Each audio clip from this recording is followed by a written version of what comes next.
इस दिन भगवान श्री कृष्ण ने गौचारण लीला आरंभ की थी। इस दिन बछड़े सहित गाय का पूजन करने का विधान है। प्रातःकाल उठकर नित्य कर्म से निवृत्त होकर स्नान करते हैं। गौओं और उनके बछड़ों को भी स्नान कराया जाता है। गौ माता के अंगों में मेहंदी, रोली, हल्दी आदि के थापे लगाए जाते हैं। गायों को सजाया जाता है। धूप, दीप, पुष्प, अक्षत, रोली, गुड़, जलेबी, वस्त्र और जल से गौ माता की पूजा की जाती है और आरती उतारी जाती है। पूजन के बाद गौग्रास निकाला जाता है। गौ माता की परिक्रमा की जाती है।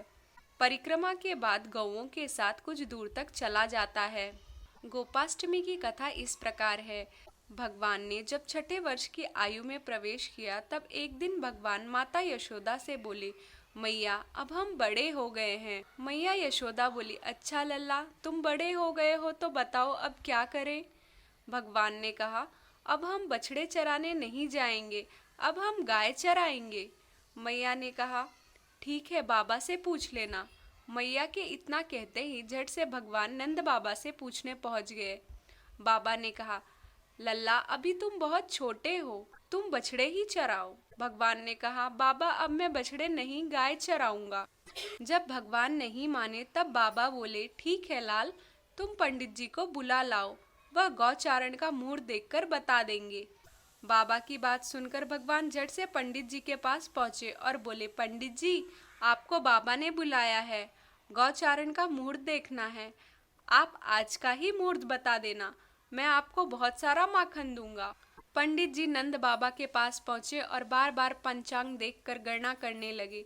तब नंद बाबा ने पूछा, पंडित जी क्या बात है, आप बार बार क्या गिन रहे हैं। पंडित जी बोले, क्या बताएं नंद बाबा जी, केवल आज का ही मुहूर्त निकल रहा है, इसके बाद तो 1 वर्ष तक कोई मुहूर्त नहीं है। पंडित जी की बात सुनकर नंद बाबा ने भगवान को गौचारण की स्वीकृति दे दी। भगवान जिस समय कोई कार्य करे वही समय शुभ मुहूर्त बन जाता है।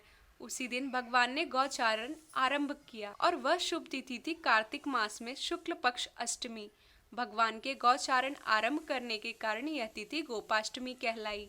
माता यशोदा ने अपने लल्ला का श्रृंगार किया और जैसे ही पैरों में जूतियां पहनाने लगी तो लल्ला ने मना कर दिया और बोले, मैया यदि मेरी गौएं जूतियां नहीं पहनती तो मैं कैसे पहन सकता हूँ। यदि पहना सकती हो तो उन सभी को भी जूतियां पहना दो। और भगवान जब तक वृंदावन में रहे भगवान ने कभी पैरों में जूतियां नहीं पहनी। आगे आगे गाय और उनके पीछे बांसुरी बजाते हुए भगवान और उनके पीछे बलराम और श्री कृष्ण के यश का गान करते हुए ग्वाल गोपाल इस प्रकार से विहार करते हुए भगवान ने उस वन में प्रवेश किया। तब से भगवान की गौचारण लीला का आरंभ हुआ। जब भगवान गौवें चराते हुए वृंदावन जाते थे तब उनके चरणों से वृंदावन की भूमि अत्यंत पावन हो जाती थी। वह वन गौओं के लिए हरी भरी घास से युक्त एवं रंग बिरंगे पुष्पों की खान बन गया था। इसी प्रकार की अन्य धार्मिक कथाओं को सुनने के लिए चैनल को सब्सक्राइब करें। कथा अच्छी लगी हो तो वीडियो को लाइक करें। धन्यवाद।